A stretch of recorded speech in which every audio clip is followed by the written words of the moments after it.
여긴 우리 가족 모임이에요. 김서연 씨는 자리 비켜주세요. 제가 왜요? 강남의 한 호텔 연회장. 가족 모임 자리에서 며느리는 단 한마디로 쫓겨나고 있었습니다. 우리 집안 모임인데 남의 집 사람까지 앉을 필요는 없잖아요. 누나, 그만해. 가족들 앞에서 벌어진 공개 망신. 하지만 아무도 며느리 편을 들어주지 않았습니다. 실례합니다. 김서연 고객님. 고객님? 그 순간 호텔 지배인이 다가와 며느리에게 정중히 인사를 합니다. 그리고 그 한마디가 가족들의 표정을 바꿔놓았습니다. 그날 밤 호텔 연회장에서 벌어진 일은 단순한 가족 말다툼으로 끝나지 않았습니다. 며느리를 쫓아냈던 그 한마디가 이 가족의 관계를 완전히 뒤흔들어 놓게 되는데요. 그날 연회장에서 도대체 무슨 일이 있었던 걸까요? 이 이야기가 궁금하시다면 지금 구독과 좋아요로 채널을 응원해 주세요. 실제보다 더 현실 같은 가족 이야기. 지금부터 그날 호텔에서 시작된 사건을 함께 보시겠습니다. 토요일 저녁 강남 한복판에 자리한 호텔 레스토랑은 낮은 조명 아래 조용한 웅성거림으로 가득 차 있었습니다.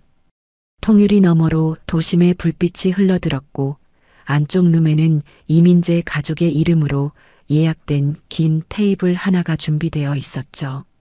테이블 위에는 코스 메뉴 안내와 와인잔이 가지런히 놓여 있었고 자리마다 이름표가 붙어 있었는데 그 자리 배치를 정한 사람은 이수진이었습니다. 이수진은 가장 먼저 도착해 자리를 확인하고 있었습니다. 블랙 원피스에 진주 귀걸이를 한 이수진은 직원에게 와인 리스트를 다시 가져오라고 지시한 뒤 냅킨을 펴며 창밖을 바라보았죠. 그 뒤로 이민재의 부모와 남동생 부부가 차례로 들어왔고 이수진은 일어서서 반갑게 인사를 건넸습니다. 분위기는 오랜만에 만난 가족답게 다정했고 웃음소리가 룸 안을 채우기 시작했죠. 김서연은 이민재와 함께 가장 마지막에 도착했습니다. 연한 베이지색 블라우스에 단정한 슬랙스 차림이었는데 룸문을 열고 들어서는 순간 이수진의 시선이 김서연의 발끝에서 어깨까지 천천히 올라갔습니다. 이수진은 아무 말 없이 와인잔을 한 모금 들이켰고 김서연은 시어머니에게 먼저 인사를 드린 뒤 자리에 앉았죠. 이민재는 김서연 옆에 앉으며 가볍게 미소를 지었지만 김서연의 손이 무릎 위에서 가만히 깍지를 끼고 있다는 건 보지 못했습니다. 식사가 시작되고 전체 요리가 나올 무렵 이수진이 입을 열었습니다. 오늘 다들 바쁜 와중에 나와줘서 고맙네. 우리 가족 모임이 이 정도 호텔에서 열리는 것도 다 아버지 덕이지. 이수진은 아버지를 향해 잔을 들어 보이며 웃었고 가족들도 함께 잔을 들었죠. 그런데 이수진의 시선이 김서연에게 멈추더니 잔을 내려놓으며 말했습니다. 서연 씨는 요즘도 그 일하고 있어요? 뭐였더라? 학원 쪽이었나? 김서연은 잠깐 숨을 고르고 대답했습니다. 네, 언니. 아이들 미술 수업 쪽이에요. 이수진은 고개를 천천히 끄덕이더니 옆에 앉은 남동생의 아내를 슬쩍 바라보며 말했죠. 그래, 뭐 좋아하는 일하는 게 제일이지. 근데 이런 자리에 올 때는 좀 신경 쓰면 좋겠다. 솔직히. 호텔 분위기가 있으니까. 이수진은 김서연의 옷차림을 다시 한번 훑었고 그 시선을 따라 시어머니도 김서연의 블라우스를 내려다보았습니다. 김서연의 얼굴이 살짝 굳었지만 아무 말 없이 물잔을 들어 입술을 적셨습니다. 이민재는 이수진을 향해 누나 그만하지 하고 낮게 말했지만 이수진은 손을 저으며 가볍게 웃었죠. 내가 뭘 그래, 좋은 말로 해주는 건데. 가족이니까 하는 소리지. 테이블 위로 짧은 침묵이 내려앉았고 서빙 직원이 메인 요리를 가져오면서 분위기가 잠시 흘러갔습니다. 하지만 이수진은 멈추지 않았습니다. 스테이크를 자르면서 아버지에게 말하듯 꺼냈죠. 아버지, 우리 집안 모임에 아무나 오면 좀 그렇잖아요. 가족이면 가족답게 격에 맞춰야지. 서연 씨네 집안이야 뭐 지방에서 작은 사업하시는 분들이라 이런 자리가 익숙하지 않을 수 있겠지만 이수진은 서연을 똑바로 보지도 않은 채 말을 이어갔고 테이블 위 포크 소리가 하나둘 멈추기 시작했습니다. 김서연은 냅킨을 무릎 위에서 가만히 쥐었습니다. 손끝이 하얗게 변했지만 고개를 숙인 채 아무런 반응을 보이지 않았죠. 이민재가 누나 지금 그게 무슨 말이야라고 목소리를 높이려 했지만 이수진의 아버지가 됐다. 식사 중이니까 아무 손으로 돌어 막았습니다. 이수진은 와인을 한 모금 더 마시며 고개를 살짝 기울였고 자리는 다시 어색한 정적 속으로 가라앉았죠. 디저트가 나오기 직전이었습니다. 이수진이 자리에서 일어나더니 밖으로 잠깐 나갔고 몇 분 뒤 룸 담당 직원이 조용히 문을 열고 들어왔습니다. 직원은 김서연에게 다가가 조심스럽게 말했죠.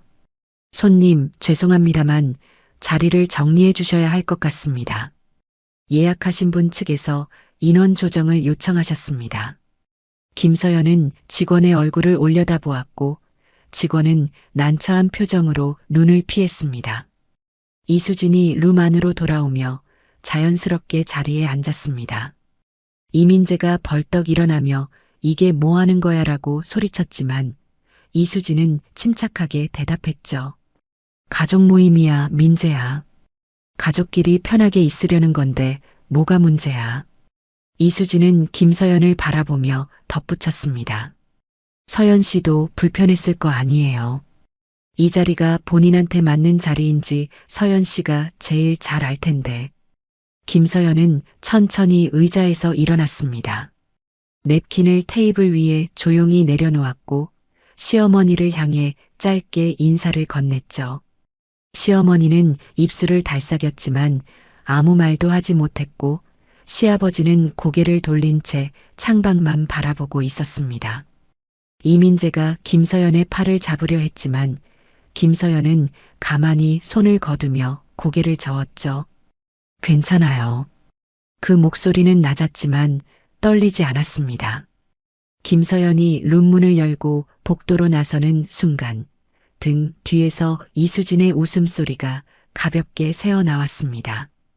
김서연은 걸음을 멈추지 않았고 긴 복도를 지나 로비를 향해 걸어갔죠. 호텔 로비의 높은 천장 아래로 은은한 음악이 흘러나왔고 김서연은 출구 앞에 멈춰 서서 한 번도 뒤를 돌아보지 않았습니다. 손가방 끈을 고쳐 잡은 김서연의 손끝이 미세하게 떨리고 있었지만 표정만은 단단하게 굳어 있었죠. 밖으로 나서자 초여름 밤바람이 얼굴을 스쳤습니다. 김서연은 호텔 정문 앞 벤치에 잠시 앉아 숨을 고르며 도심의 불빛을 바라보았습니다.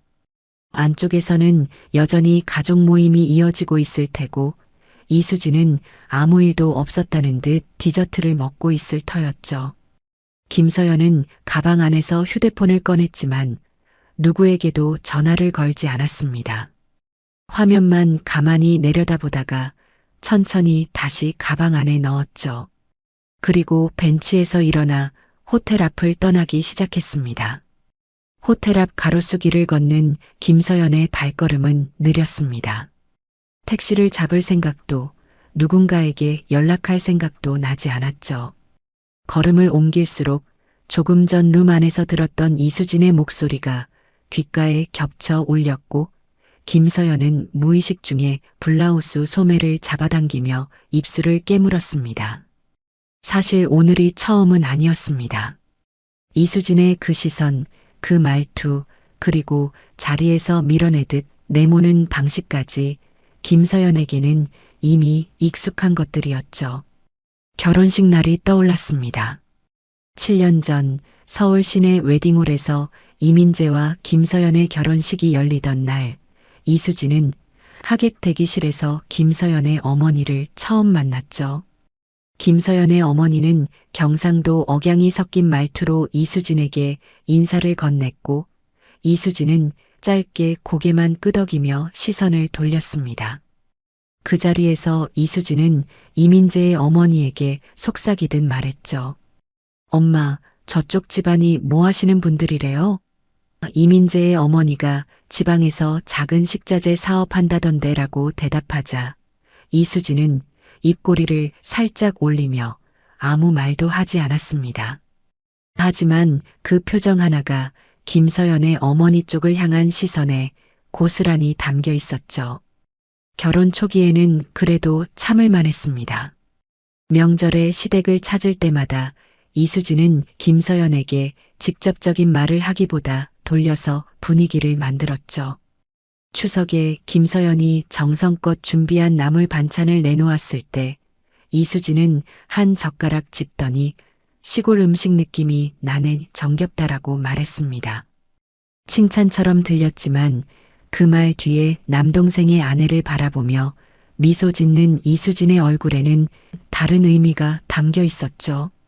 남동생의 아내는 서울 출신의 대기업 임원의 딸이었고 이수진은 그 며느리에게는 항상 다정하게 이름을 불렀지만 김서연에게는 늘 서연 씨라는 호칭을 고집했습니다. 김서연이 아이들 미술 수업 강사로 일하기 시작했을 때도 이수진의 반응은 차가웠습니다. 시댁 거실에서 시어머니와 이야기하던 중 김서연의 직업 이야기가 나왔고 이수진은 커피잔을 내려놓으며 말했죠. 애들 그림 가르치는 거 취미로는 괜찮겠다. 근데 민재벌이가 있는데 굳이 그런 걸 해야 하나? 김서연은 자신이 좋아하는 일이라고 조용히 대답했지만 이수진은 이미 다른 이야기로 넘어간 뒤였습니다. 그날 저녁 집으로 돌아오는 차 안에서 김서연은 이민재에게 말했죠. 언니가 내 일을 자꾸 그렇게 말하면 기분이 좋지 않아. 이민재는 운전대를 잡은 채 잠시 침묵하더니 누나가 원래 그래. 신경 쓰지 말라고만 했습니다. 이민재의 그 말버릇은 결혼 생활 내내 달라지지 않았습니다. 이수진이 김서연을 무시할 때마다 이민재는 같은 말을 반복했죠. 누나가 원래 그래. 크게 들을 말은 아니야. 가족이니까 넘어가자. 처음에는 이민재가 자신을 보호하려는 거라고 생각했지만 시간이 지나면서 김서연은 깨닫기 시작했습니다. 이민재의 침묵은 보호가 아니라 회피였고 그 회피 속에서 이수진의 태도는 점점 더 노골적으로 변해갔죠. 지난 설날이 특히 그랬습니다.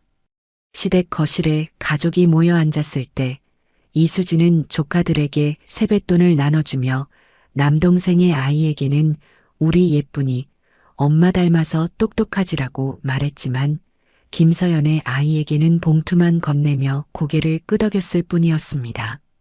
김서연은 그 장면을 부엌에서 설거지를 하며 지켜보았고 가슴 한쪽이 조여오는 감각을 애써 삼켰죠. 설거지를 마치고 거실로 돌아왔을 때 이수진이 시어머니에게 말하는 소리가 들렸습니다.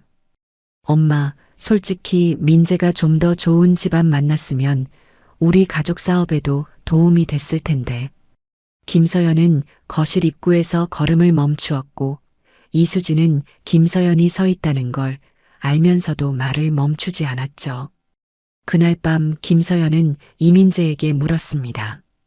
당신은 언니가 나한테 그렇게 말하는 게 괜찮은 거야? 이민재는 이불을 끌어올리며 한숨을 쉬었고 한참 뒤에야 입을 열었죠. 서연아, 누나가 우리 집안에서 차지하는 위치가 있어. 아버지 사업도 누나가 많이 도왔고 집안일도 누나가 다 챙겨. 거기에 대고 내가 뭐라 하면 일이 커져. 김서연은 이민재의 얼굴을 가만히 바라보았지만 이민재는 눈을 마주치지 않은 채 불을 껐습니다. 어둠 속에서 김서연은 천장을 올려다보며 이 침묵이 갈등을 피하는 게 아니라 자신을 포기하는 것이라는 걸 느꼈죠.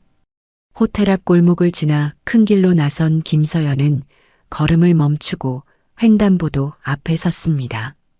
신호등 불빛이 빨간색에서 바뀌지 않았고 김서연은 멍하니 건너편을 바라보았죠. 7년이었습니다. 7년 동안 이수진의 시선을 견뎌왔고 이민재의 침묵을 받아들여왔죠. 그때마다 김서연은 스스로에게 말했습니다. 가족이니까 참으면 나아지겠지. 하지만 오늘 호텔룸에서 직원이 다가와 나가달라고 했을 때 김서연은 알았습니다. 나아지는 건 아무것도 없었다는 걸요. 신호가 바뀌었고 김서연은 천천히 길을 건넜습니다. 주머니 속 휴대폰이 짧게 울렸지만 김서연은 꺼내보지 않았죠. 이민재일 거라는 걸 알았고 어떤 말이 올지도 알았습니다. 미안하다는 말 한마디 없이 어디야, 집에 가 있어라는 메시지가 와 있을 터였죠. 김서연은 큰 길 끝에서 택시를 잡아 올라탔고 창밖으로 스쳐 지나가는 강남의 불빛들을 바라보며 입을 꾹 다물었습니다. 택시 안은 조용했고 김서연의 머릿속에는 이수진의 말이 아니라 이민재의 침묵이 더 무겁게 남아 있었죠. 택시가 아파트 앞에 멈추었을 때 김서연은 한참 동안 내리지 않았습니다. 미터기 숫자가 멈춘 화면을 멍하니 바라보다가 기사가 도착했습니다 하고 다시 한번 말하자 그제야 지갑을 꺼냈죠. 현관문을 열고 어두운 거실에 들어서자 아이의 슬리퍼가 가지런히 놓여 있었고 안쪽 방에서 새어나오는 작은 불빛이 시어머니가 아이를 재우고 있다는 걸 알려주었습니다. 김서연은 신발을 벗으며 소리를 죽였고 부엌 식탁에 가만히 앉아 불도 켜지 않은 채 두 손을 모았죠. 그 시각 호텔룸에서는 이수진이 디저트를 마무리하며 이민재 가족의 분위기를 주도하고 있었습니다. 김서연이 나간 뒤 잠시 어색했던 공기는 이수진이 화제를 바꾸면서 금세 흘러갔죠. 아버지, 다음 달에 건물 리모델링 계약건 제가 정리해 놓을게요. 지난번에 말씀드린 인테리어 업체가 견적을 다시 보내왔거든요. 이수진은 가방에서 서류 봉투를 꺼내 테이블 위에 올려놓았고 이민재의 아버지는 고개를 끄덕이며 봉투를 받아들었습니다. 이민재 가족에서 이수진이 차지하는 자리는 단순히 장녀라는 호칭만으로 설명되지 않았습니다. 이수진은 20대 후반에 부동산 컨설팅 회사를 시작했고 아버지의 사업이 어려워졌을 때 자금을 끌어와 회사를 살린 적이 있었죠. 그때부터 집안의 중심축은 자연스럽게 이수진 쪽으로 기울었고 아버지조차 큰 결정을 내리기 전에는 이수진에게 먼저 의견을 물었습니다. 어머니는 더 말할 것도 없었죠. 명절 메뉴부터 가족여행 일정까지 이수진이 정하면 나머지 식구들은 따르는 구조가 10년 넘게 이어져 온 터였습니다. 남동생 이민호도 마찬가지였습니다. 이민호는 대학을 졸업한 뒤 이수진의 회사에서 일을 시작했고 지금까지도 이수진 아래에서 프로젝트를 맡고 있었죠. 이민호의 아내가 가족 모임에서 유독 조용한 것도 이수진의 눈치를 보는 것이 몸에 밴 결과였습니다. 이민호는 가끔 형 이민재에게 전화해서 누나가 요즘 예민하니까 조심해라고 귀띔하곤 했는데 그 말 자체가 이 가족 안에서 이수진이 어떤 존재인지를 보여주는 것이었죠. 이민재 역시 그 구조에서 자유롭지 못했습니다. 이민재는 중견기업에서 과장으로 일하고 있었지만 이수진의 사업 규모와 비교하면 집안에서의 발언권은 크지 않았죠. 어릴 때부터 이수진은 성적도 좋았고 아버지의 기대를 한 몸에 받으며 자랐습니다. 이민재는 늘 이수진의 그늘 아래 있었고 그 위치에 익숙해져 버린 자신을 의식하지 못한 채 살아왔죠. 가족 모임에서 이수진이 무슨 말을 해도 반박하지 않는 건 누나에 대한 존경이 아니라 오래된 복종에 가까웠습니다. 호텔에서 김서연이 쫓겨나던 순간에도 이민재는 소리를 높이긴 했지만 끝까지 밀어붙이지는 못했습니다. 이수진이 가족 모임이야라고 선을 긋자 이민재는 입을 다물었고 김서연이 일어서서 나가는 등을 보면서도 의자에서 따라 일어나지 못했죠. 이민재가 두려운 건 이수진의 화가 아니었습니다. 이수진에게 맞서면 아버지와 어머니까지 자신에게 등을 돌릴 거라는 그 오래된 확신이 이민재의 다리를 붙잡고 있었던 거죠. 디저트가 끝나고 가족들이 자리에서 일어날 때 이수진은 직원을 불러 계산을 마쳤습니다. 카드를 건네며 다음에도 이름으로 예약해 주세요라고 말하는 이수진의 표정에는 조금 전 며느리를 내보낸 일에 대한 망설임이 전혀 없었죠. 이수진에게 오늘 일은 불쾌한 요소를 정리한 것에 불과했고 내일이면 이미 잊힐 사소한 일이었습니다. 이수진은 어머니의 팔을 잡고 로비까지 함께 걸으며 다음 주 아버지 건강검진 일정을 확인했고 어머니는 고개를 끄덕이며 이수진의 말에 맞장구를 쳤죠. 이민재는 가족들과 로비에서 인사를 나눈 뒤 혼자 주차장으로 내려갔습니다. 차에 올라탄 이민재는 시동을 걸지 않은 채 핸들 위에 이마를 대고 가만히 있었죠. 휴대폰을 꺼내 김서연에게 메시지를 보내려 했지만 손가락이 화면 위에서 멈추었습니다. 무슨 말을 해야 할지 몰랐던 겁니다. 미안하다고 쓰기엔 자신이 한 것도 없었고 괜찮냐고 묻기엔 괜찮지 않다는 걸 이미 알고 있었죠. 이민재는 결국 집에 갈게라는 4글자만 보냈고 김서연에게서는 아무런 답이 오지 않았습니다. 이민재가 집에 도착했을 때 거실은 어두웠고 안방 문이 닫혀 있었습니다. 살금살금 문을 열자 김서연은 이불을 덮고 누워 있었지만 등이 미세하게 떨리고 있었죠. 잠든 게 아니라는 걸 이민재도 알았습니다. 하지만 이민재는 아무 말도 하지 않은 채 옆자리에 누웠고 천장을 바라보며 숨소리를 죽였죠. 두 사람 사이에 놓인 이불 한 겹이 오늘따라 유독 두껍게 느껴졌습니다. 김서연은 눈을 감은 채 이민재가 옆에 눕는 기척을 들었지만 돌아보지 않았습니다.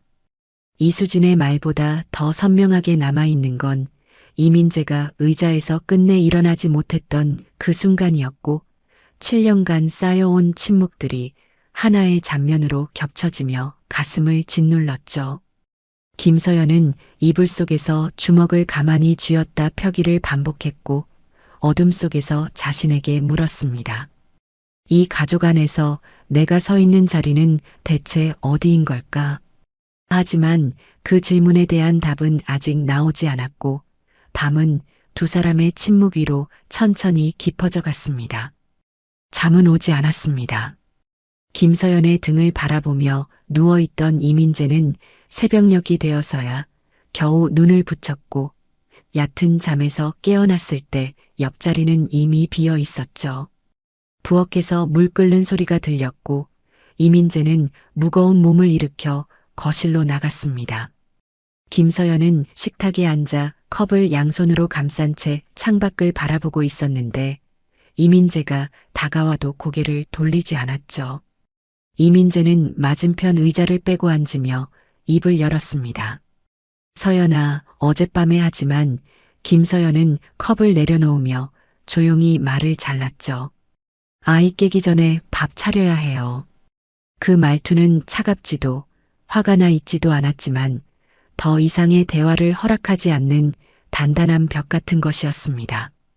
이민재는 입을 다물었고 김서연은 일어서서 냉장고를 열었죠.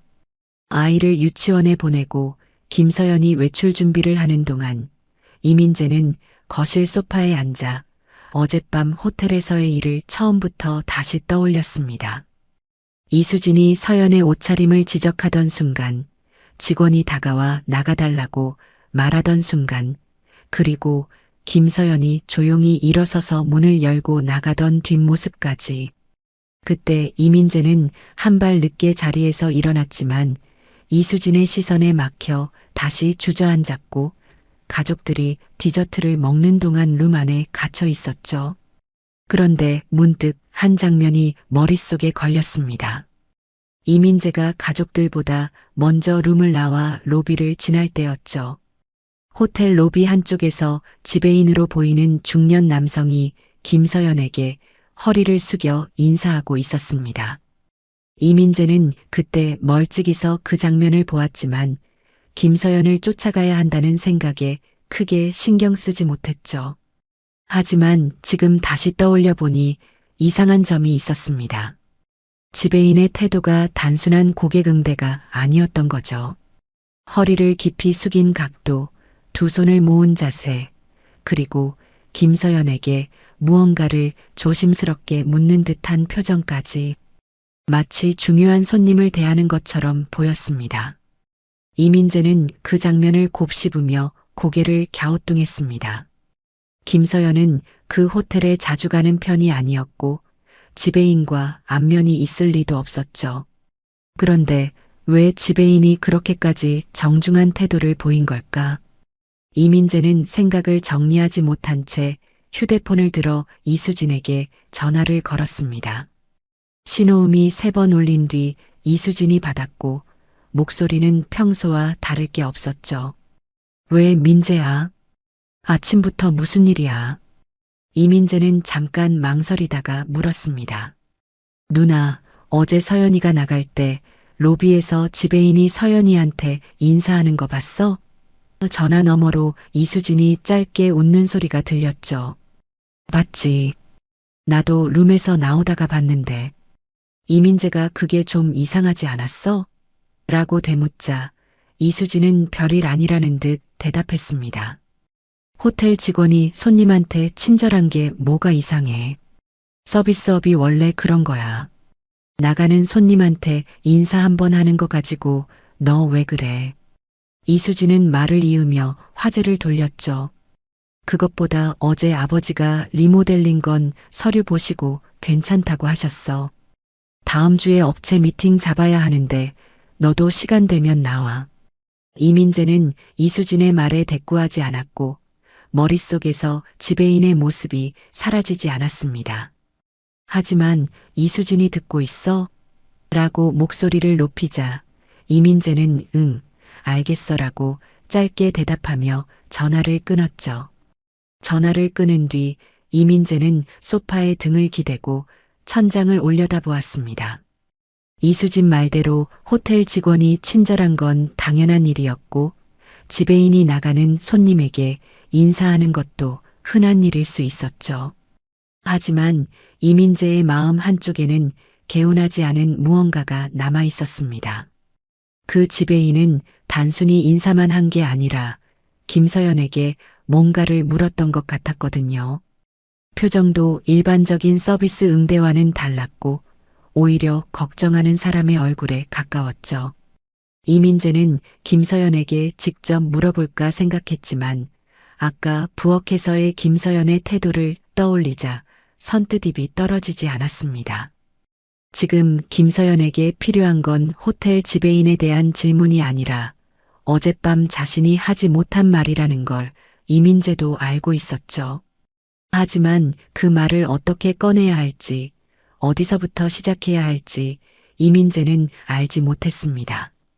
그 사이 이수진은 자신의 사무실에 출근해 평소와 다름없는 하루를 시작하고 있었습니다.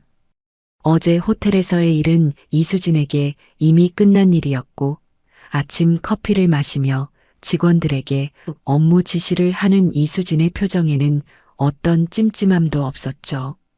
오히려 이수진은 어젯밤 가족 모임이 잘 마무리되었다고 생각하고 있었습니다. 불필요한 긴장 요소가 사라졌으니 다음 모임은 더 편할 거라고 이수진은 스스로 그렇게 정리하고 넘어갔죠. 이수진의 비서가 커피를 가져다 놓으며 말했습니다. 대표님, 오전에 미팅 하나 추가되었는데요. 이수진은 일정표를 확인하며 고개를 끄덕였고 어젯밤 호텔 지배인의 태도 따위는 벌써 기억에서 밀려나 있었죠. 이수진에게 그 장면은 아무런 의미가 없었습니다. 호텔 직원이 손님에게 과하게 친절한 것, 그 이상도 이하도 아니라고 판단했으니까요. 하지만 이수진이 모르는 게 하나 있었습니다. 어젯밤 김서연이 로비를 지날 때 지배인이 다가온 건 단순한 친절이 아니었다는 것을요. 지배인은 김서연의 얼굴을 알아보았고 허리를 숙이며 괜찮으시겠습니까? 라고 물었을 때 그 목소리에는 일반 고객에게 쓰지 않는 무게가 실려 있었죠. 김서연은 지배인에게 괜찮습니다라고 짧게 대답하고 호텔을 나섰지만 지배인은 김서연이 완전히 시야에서 사라질 때까지 로비 한가운데 서서 고개를 숙이고 있었습니다. 그 장면을 이수진은 스쳐보고 넘겼고 이민재는 멀리서 보았지만 의미를 읽지 못했죠. 두 사람 모두 그날 밤 로비에서 벌어진 일의 무게를 알지 못한 채 각자의 일상으로 돌아갔고 김서연만이 지배인의 그 한마디를 기억하고 있었습니다. 하지만 김서연 역시 그것에 대해 누구에게도 말하지 않았죠. 미술 수업 준비물을 챙기며 현관을 나서는 김서연의 표정은 평소보다 조금 더 단단해 보였지만 그 안에 무엇이 있는지는 김서연 자신만 알고 있었습니다. 김서연이 현관문을 닫고 나간 뒤 이민재는 거실에 혼자 남았습니다. 텔레비전을 켤 생각도 없었고 출근 준비를 해야 한다는 걸 알면서도 소파에서 일어나지 못했죠. 아까 부엌에서 김서연이 보인 태도가 머릿속에서 떠나지 않았습니다. 화를 내거나 울었다면 오히려 나았을 텐데 김서연은 아무것도 하지 않았죠. 감정을 감추는 게 아니라 이미 감정을 정리한 사람의 얼굴이었고 그게 이민재에게는 더 무겁게 느껴졌습니다. 이민재는 결국 반차를 냈습니다. 회사에 연락하고 다시 소파에 앉았을 때 휴대폰이 울렸는데 화면에 뜬 번호는 저장되지 않은 번호였죠. 모르는 번호라 받지 않으려다가 지역 번호가 강남 쪽이라는 걸 보고 무심코 통화 버튼을 눌렀습니다. 이민재 선생님 되시죠? 상대방의 목소리는 낮고 정중했습니다. 이민재가 네, 맞습니다만이라고 대답하자 상대는 자신을 호텔 총지배인이라고 밝혔죠. 이민재는 순간 귀를 의심했습니다. 어젯밤 가족 모임이 열렸던 바로 그 호텔이었고 총지배인이라면 로비에서 김서연에게 인사하던 그 지배인보다 더 윗사람이라는 뜻이었으니까요. 총지배인은 잠시 말을 고른 뒤 이어갔습니다. 어젯밤 저희 호텔 레스토랑에서 가족 모임을 하신 것으로 알고 있습니다. 그 자리에서 불미스러운 일이 있었다는 보고를 받았고 저희 직원이 부적절한 요청을 수행한 부분에 대해 깊이 사과드립니다. 이민재는 전화기를 귀에 바짝 대며 물었죠. 잠깐만요. 불미스러운 일이라니 무슨 말씀이신지. 총지배인은 차분하게 대답했습니다. 예약자 측의 요청으로 동행 손님 한 분을 자리에서 안내해 드린 건으로 파악하고 있습니다. 이런 일은 저희 호텔의 서비스 기준에 맞지 않는 대응이었고 담당 직원에게도 이미 조치를 취했습니다. 이민재는 의자 등받이에 몸을 기대며 숨을 내쉬었습니다. 호텔 측에서 먼저 사과 전화를 해올 거라고는 전혀 예상하지 못했죠. 그런데 어떻게 제 번호를 아시는 겁니까? 이민재가 묻자 총지배인은 잠깐 침묵한 뒤 말했습니다. 예약 시 남겨주신 연락처로 확인했습니다. 그리고 한 가지 더 전해드릴 말씀이 있습니다. 총지배인의 목소리가 한 톤 더 낮아졌죠. 가능하시다면 김서연님께 저희의 사과를 전해주시겠습니까? 직접 연락드리는 것이 도리이나 상황상 선생님을 통해 전하는 것이 맞겠다고 판단했습니다. 이민재는 고개를 끄덕이다가 상대가 보이지 않는다는 걸 깨닫고 네, 전하겠습니다라고 말했습니다. 그런데 총지배인은 전화를 끊지 않았죠. 수화기 너머로 종이를 넘기는 소리가 희미하게 들렸고 총지배인이 조심스럽게 한마디를 덧붙였습니다. 그리고 이 부분은 참고로 말씀드리는 것인데요. 총지배인은 잠시 뜸을 들이더니 말했죠. 어젯밤 일은 건물주 측에서도 보고를 받았습니다. 이민재는 전화기를 쥔 손에 힘이 들어가는 걸 느꼈습니다. 건물주요? 이민재가 되묻자 총지배인은 네, 그렇습니다라고만 대답했고 더 이상의 설명은 하지 않았죠. 다시 한번 사과드리며 불편하신 점이 있으시면 언제든 연락 주십시오. 총지배인은 정중하게 통화를 마무리했고 이민재는 전화가 끊어진 뒤에도 한참 동안 휴대폰을 귀에 대고 있었습니다. 건물주. 그 단어가 이민재의 머릿속에서 맴돌기 시작했습니다. 호텔 총지배인이 굳이 건물주라는 말을 꺼낸 이유가 뭘까? 이민재는 소파에서 일어나 거실을 천천히 왔다 갔다 하며 생각을 정리하려 했죠. 어젯밤 호텔 레스토랑에서 벌어진 일은 가족 내부의 문제였고 호텔 측에서 사과하는 것까지는 이해할 수 있었습니다. 하지만 건물주까지 그 일을 보고받았다는 건 단순한 고객 불만 처리 차원을 넘어서는 이야기였죠. 이민재는 다시 소파에 앉아 휴대폰을 내려다보았습니다. 어젯밤 로비에서 지배인이 김서연에게 보였던 태도가 다시 떠올랐죠. 그때 지배인은 분명히 김서연의 얼굴을 알아보았고 나가는 손님에게 하는 일반적인 인사가 아니라 특정한 누군가에게 하는 인사를 하고 있었습니다. 이민재는 그 장면과 방금 전 총지배인의 말을 나란히 놓아보았지만 두 조각이 어떻게 연결되는지 아직 그림이 그려지지 않았죠.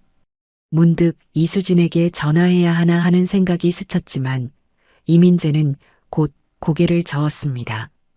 이수진에게 이 이야기를 하면 호텔에서 체면 차리려고 그러는 거야. 신경 쓰지 말라고 넘길 게 뻔했죠. 하지만 총지배인의 마지막 말에 실린 무게는 그렇게 가볍게 넘길 수 있는 것이 아니었습니다. 건물주가 보고를 받았다는 건 누군가가 어젯밤 일을 건물주에게 알렸다는 뜻이었고 건물주가 그것에 관심을 가질 만한 이유가 있었다는 뜻이기도 했죠. 이민재는 김서연에게 전화를 걸어야 할지 망설였습니다. 총지배인의 사과를 전해야 했지만 그보다 먼저 물어보고 싶은 게 있었죠. 서연아, 그 호텔이랑 무슨 관계가 있는 거야? 하지만 그 질문을 입 밖에 꺼내는 순간 김서연이 어떤 표정을 지을지가 이민재를 멈추게 했습니다. 어젯밤 호텔에서 쫓겨나다시피 나온 아내에게 건물주 이야기를 꺼내는 건 지금 이 상황에서 할 말이 아니라는 걸 이민재도 알았죠. 이민재는 휴대폰을 식탁 위에 올려놓고 부엌으로 갔습니다. 물 한 잔을 따라 마시며 창밖을 바라보았는데 아파트 단지 너머로 보이는 강남 쪽 빌딩 숲 사이에 어젯밤 가족 모임이 열렸던 호텔의 상층부가 흐릿하게 보였죠. 이민재는 그 건물을 물끄러미 바라보며 자신이 알고 있다고 생각했던 김서연의 집안에 대해 처음으로 의문을 품기 시작했습니다. 지방에서 작은 식자재 사업을 하는 집안이라고 이수진이 말했고 이민재도 그렇게 알고 있었죠. 하지만 총지배인의 전화 한 통이 그 확신에 처음으로 균열을 만들었고 이민재는 그 균열 너머에 무엇이 있을지 아직 짐작조차 하지 못한 채 유리창 너머의 건물만 바라보고 있었습니다. 창밖의 호텔 건물을 바라보던 이민재는 결국 물컵을 내려놓고 현관으로 향했습니다. 생각만으로는 풀리지 않는 것들이 있었고 총지배인의 전화 이후 머릿속에서 떠나지 않는 질문에 답을 얻으려면 직접 확인하는 수밖에 없었죠. 이민재는 차 키를 집어들며 한 곳을 떠올렸습니다. 김서연의 친정이었죠. 이민재가 김서연의 친정을 찾아가는 건 1년에 한두 번 명절 때가 전부였습니다. 경기도 외곽에 있는 김서연의 부모님 집은 아파트 단지 안 평범한 중층 아파트였고 이민재는 그 집을 갈 때마다 늘 같은 인상을 받았죠. 깔끔하지만 소박한 거실, 오래된 장식장 위에 놓인 가족 사진, 그리고 편한 옷차림으로 마당을 산책하듯 단지를 걷는 김서연의 아버지 김태식. 이민재는 장인어른을 과묵하고 조용한 지방사업가 정도로 알고 있었고 그 이상을 궁금해한 적이 없었습니다.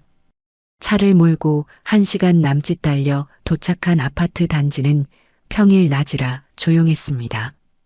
이민재는 주차를 하고 엘리베이터를 타면서도 무슨 말을 어떻게 꺼내야 할지 정리하지 못했죠.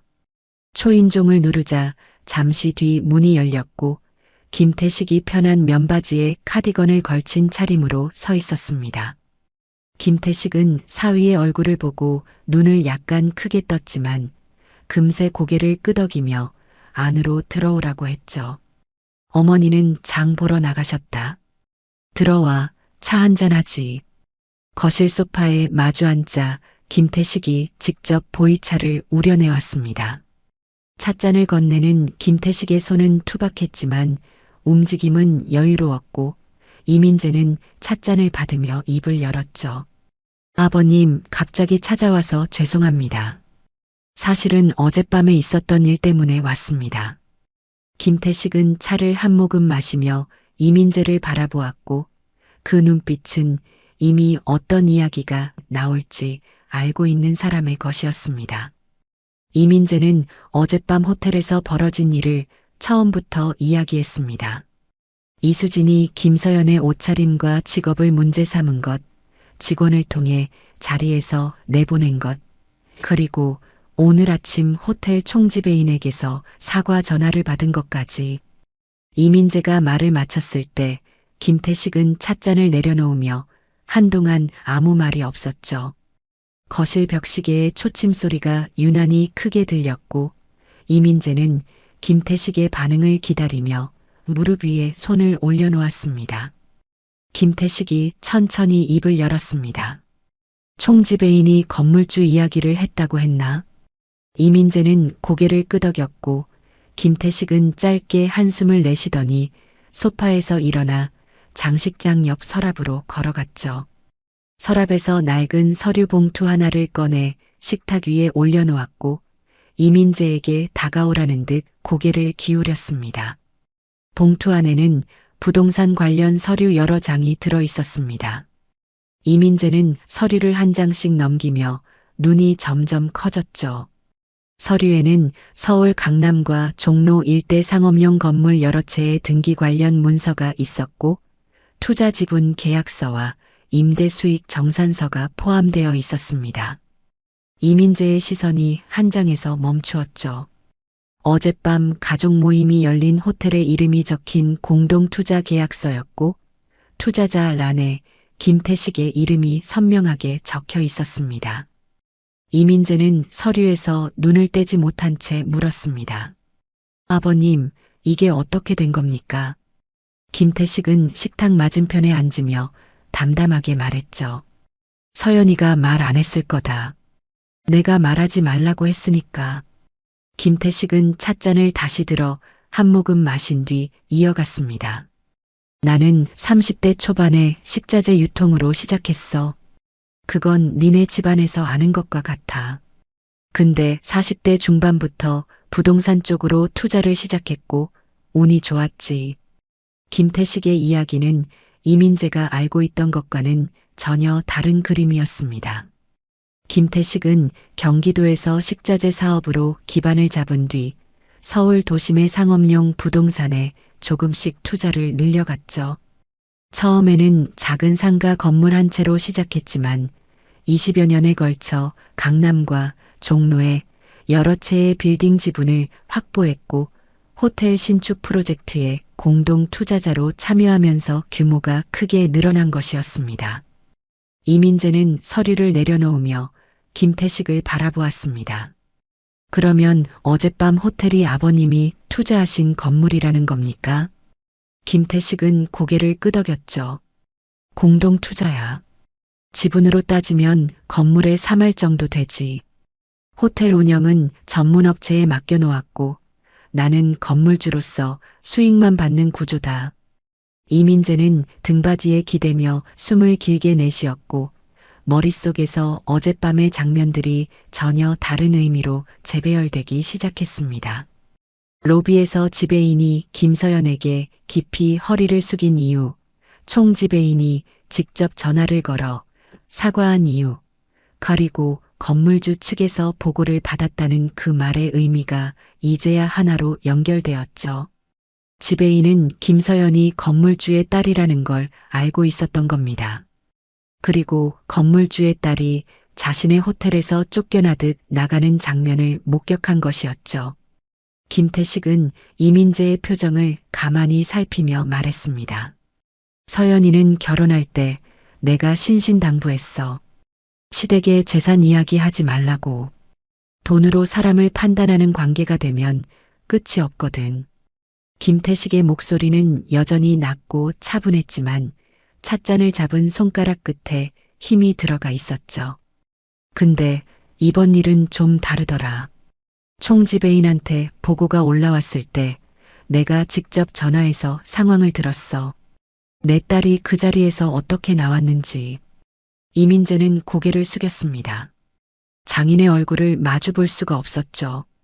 7년 동안 김서연이 시댁에서 어떤 대우를 받아왔는지, 이수진이 김서연을 어떻게 대했는지, 김태식도 서연이를 통해 어느 정도는 알고 있었을 터였습니다.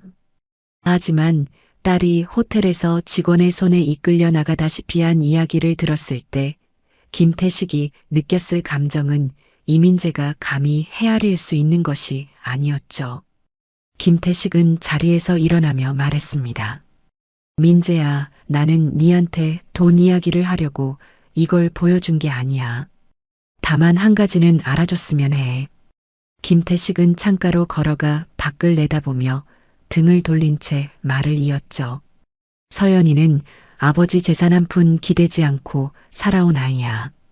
그 애가 시댁에서 참아온 건 돈이 없어서가 아니라 가족이라는 걸 믿었기 때문이야. 김태식의 어깨가 미세하게 떨렸지만 돌아보지는 않았습니다. 이민재는 서류를 봉투에 다시 넣으며 일어섰습니다. 무릎에 힘이 풀린 듯 다리가 흔들렸고 현관까지 걸어가는 발걸음이 무거웠죠. 김태식은 현관문 앞까지 따라 나와 이민재를 바라보았고 이민재가 아버님, 죄송합니다라고 말하자 김태식은 고개를 천천히 저으며 대답했습니다. 나한테 할 말이 아니지. 그 한마디가 이민재의 가슴에 박혔고 이민재는 고개를 숙인 채 엘리베이터로 향했습니다. 차에 올라탄 이민재는 시동을 걸지 못했습니다. 핸들 위에 이마를 대고 가만히 앉아 있었죠. 서류에 적혀 있던 숫자들이 아직도 눈앞에 어른거렸지만 이민재의 머릿속을 진짜로 가득 채운 건 김태식의 마지막 말이었습니다.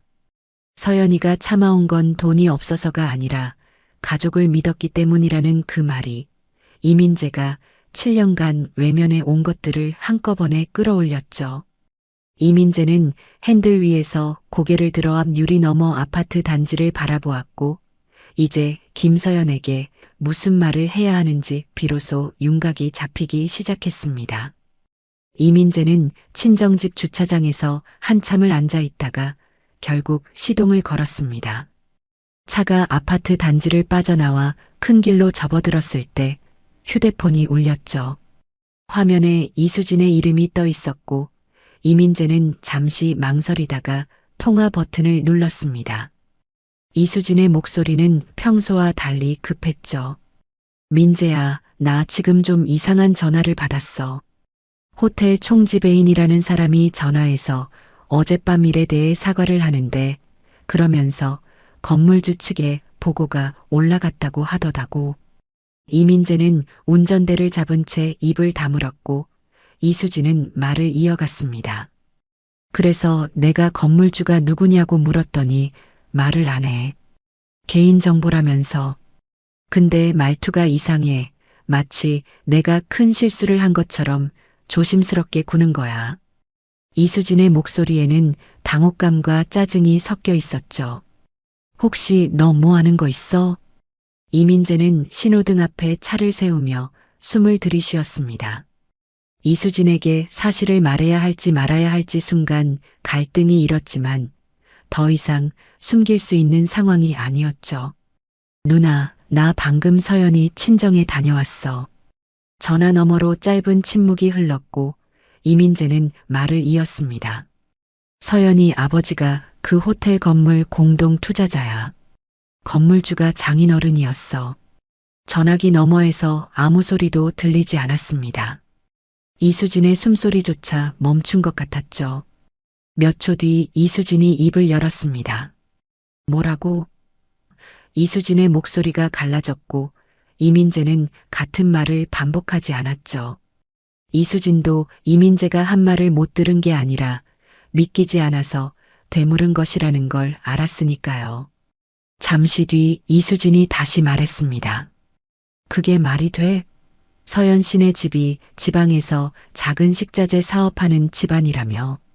내가 결혼할 때 그렇게 말했잖아.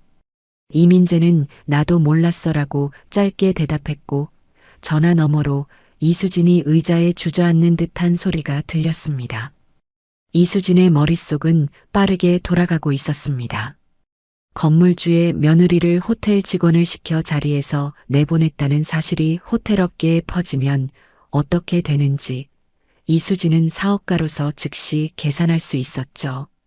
자신의 부동산 컨설팅 회사가 강남 일대 건물주들과 일하는 구조에서 이런 소문은 치명적이었고 이수진은 그 파장이 사업에까지 미칠 수 있다는 걸 단번에 파악했습니다. 이수진은 전화를 끊자마자 김서연에게 연락했습니다.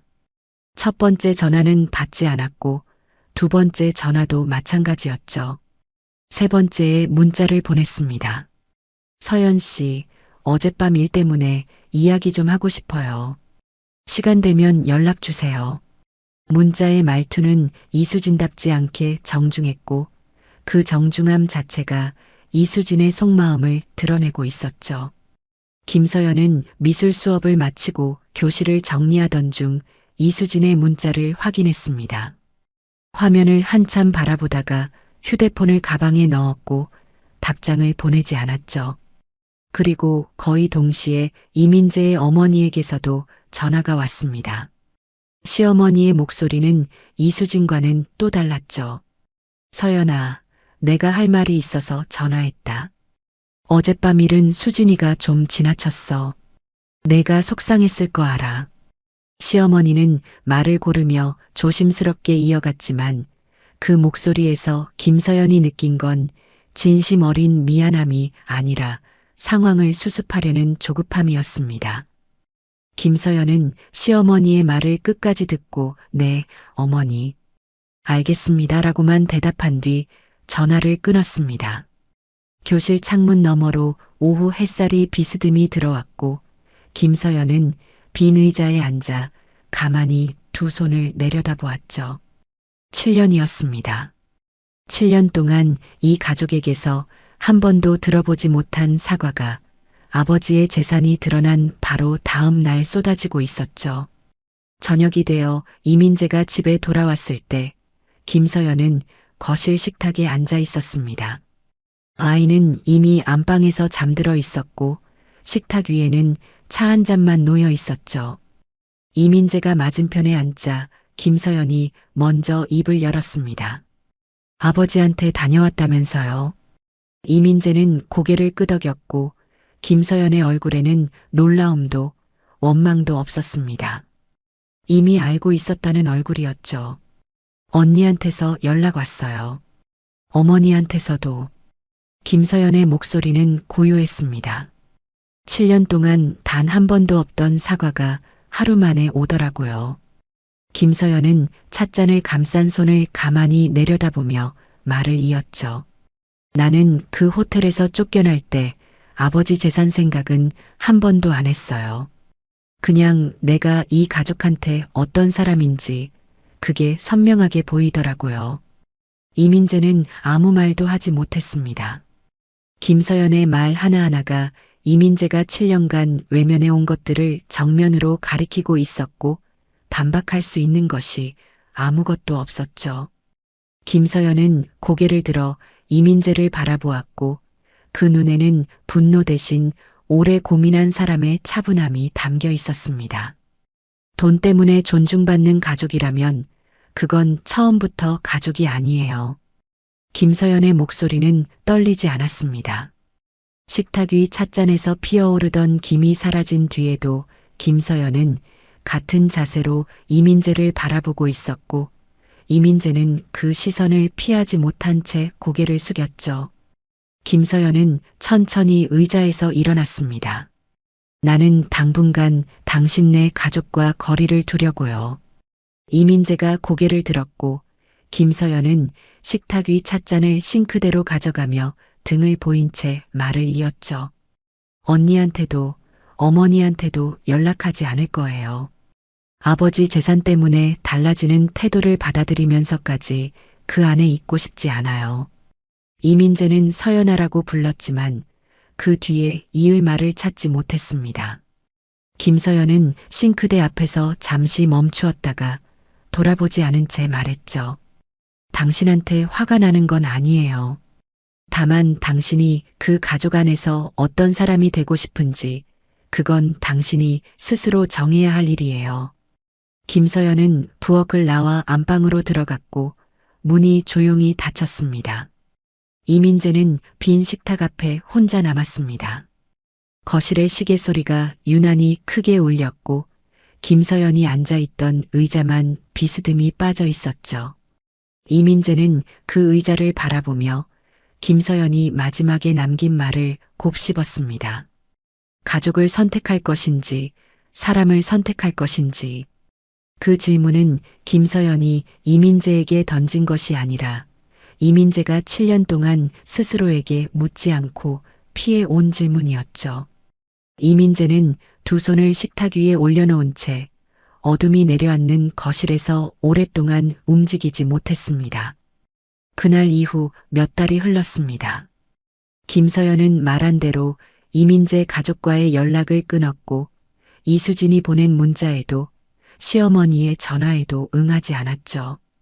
이민재와는 같은 집에서 생활했지만 두 사람 사이에는 말로 꺼내지 못한 것들이 벽처럼 쌓여 있었고 김서연은 아이를 돌보고 미술 수업에 나가는 일상을 담담하게 이어갔습니다. 이민재는 그 담담함이 오히려 더 무거웠죠. 이수진 중심으로 돌아가던 가족 모임은 자연스럽게 열리지 않게 되었습니다. 이수진이 다음 모임 일정을 잡으려 할 때마다 이민재가 거절했고 이민재의 어머니도 며느리 문제가 정리되지 않은 상태에서 모임을 강행하기 어렵다며 한 발 물러섰죠. 이수진은 처음에 시간이 지나면 괜찮아질 거야라며 대수롭지 않게 넘겼지만 한 달이 지나고 두 달이 지나도 김서연에게서 아무런 연락이 오지 않자 조급해지기 시작했습니다. 호텔 건물주가 김서연의 아버지라는 사실이 주변에 퍼질까봐 이수진은 내심 불안했지만 자존심 때문에 먼저 찾아가지는 못했죠. 이민재는 그 몇 달 동안 많은 것을 돌아보았습니다. 회사에서 일하는 틈틈이 퇴근 후 아이를 재우고 혼자 거실에 앉아 있을 때마다 7년간의 장면들이 하나씩 떠올랐죠. 이수진이 김서연의 음식을 시골 음식이라고 했을 때 웃어넘긴 자신, 설날에 이수진이 김서연의 집안을 깎아내리는 말을 하는데도 자리를 뜨지 않은 자신, 호텔에서 김서연이 쫓겨나는 걸 보면서도 의자에서 일어나지 못한 자신. 이민재는 그 장면들을 마주할 때마다 가슴이 조여왔고 더 이상 누나가 원래 그래라는 말 뒤에 숨을 수 없다는 걸 알았습니다. 가을이 깊어진 어느 토요일 오후 이민재는 김서연의 친정을 혼자 찾아갔습니다. 미리 연락하지 않았고 차를 몰면서도 무슨 말을 할지 정리되지 않았죠. 하지만 더 이상 미룰 수가 없었습니다. 아파트 단지에 도착해 엘리베이터를 타고 올라갔을 때 현관문 앞에서 잠시 멈추었죠. 초인종을 누르기 전에 숨을 한번 깊이 들이쉬었고 문이 열렸을 때 김서연이 서 있었습니다. 김서연은 이민재를 보고도 놀라지 않았습니다. 마치 언젠가 이 사람이 이 문 앞에 서게 될 거라는 걸 알고 있었다는 듯 조용히 안으로 들어오라고 고개를 기울였죠. 거실에는 김태식도 없었고 김서연의 어머니도 외출 중이었습니다. 두 사람만 식탁에 마주 앉았고 김서연은 물 한 잔을 이민재 앞에 놓았죠. 이민재가 먼저 입을 열었습니다. 서연아, 나 사과하러 왔어. 김서연은 물잔을 내려다보며 아무 말 없이 기다렸고 이민재는 목소리를 가다듬으며 이어갔죠. 어젯밤 일만이 아니야. 7년 동안 누나가 너한테 그렇게 할 때마다 나는 아무것도 하지 않았어. 가족이니까 넘어가자. 누나가 원래 그래. 그 말만 반복하면서 내가 얼마나 힘들었는지 보지 않으려고 했어. 이민재의 목소리가 갈라졌고 식탁 위에 올려놓은 손이 미세하게 떨렸습니다. 김서연은 이민재의 말을 끝까지 들은 뒤 천천히 고개를 들었습니다. 이민재의 눈가가 붉어져 있었고 그 얼굴에서 김서연은 처음으로 진짜 후회를 읽었죠. 호텔 사건 직후에 이수진이 보낸 정중한 문자, 시어머니의 조급한 전화와는 전혀 다른 종류의 것이었습니다. 김서연은 잠시 창밖을 바라보다가 입을 열었습니다. 나는 당신한테 원하는 게 하나 있어요. 이민재가 고개를 들었고 김서연은 이민재의 눈을 바라보며 말했죠. 당신이 가족을 선택할지 사람을 선택할지 스스로 정하세요. 그 말은 몇 달 전 거실에서 했던 말과 같았지만 무게가 달랐습니다. 몇 달 전에는 이민재에게 던지는 질문이었다면 지금은 이민재가 대답해야 하는 순간이었죠. 이민재는 한참 동안 입을 열지 못했습니다. 이수진의 얼굴이 떠올랐고 아버지와 어머니의 얼굴이 스쳤죠. 하지만 그 얼굴들 너머로 김서연이 호텔 복도를 혼자 걸어나가던 뒷모습이 겹쳐졌고 이민재는 마침내 고개를 들었습니다. 나는 사람을 선택할게. 이민재의 목소리는 작았지만 흔들리지 않았죠. 너랑 다시 시작하고 싶어? 이번에는 내가 제대로 서 있을게. 김서연은 이민재의 얼굴을 가만히 들여다보았습니다. 그 눈에는 바로 용서가 담겨 있지는 않았지만 닫혀있던 문이 아주 조금 열리는 기색이 있었죠. 김서연은 물잔을 들어 한 모금 마신 뒤 말했습니다. 쉽지 않을 거예요. 7년 동안 쌓인 건 하루아침에 지워지지 않아요. 이민재는 고개를 끄덕였고 김서연은 이어갔죠. 하지만 당신이 스스로 정한 거라면 나도 기회를 줄 수는 있어요. 두 사람은 더 이상 많은 말을 나누지 않았습니다.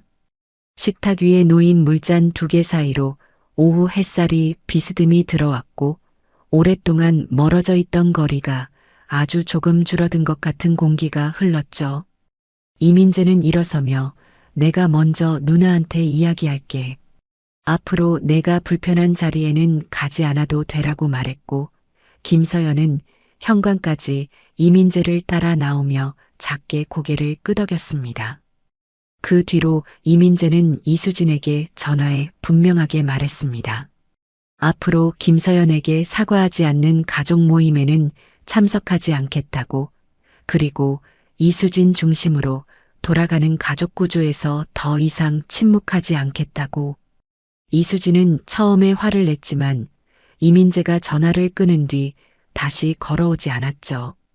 이수진은 혼자 사무실에 앉아 창밖을 바라보며 자신이 만들어 놓은 가족 안에서 균열이 시작되었다는 걸 느꼈지만 무엇이 잘못된 건지 끝내 이해하지 못했습니다.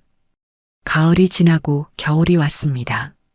이민재와 김서연은 천천히 새로운 일상을 만들어가기 시작했고 이수진 중심이던 가족 모임은 더 이상 열리지 않았죠.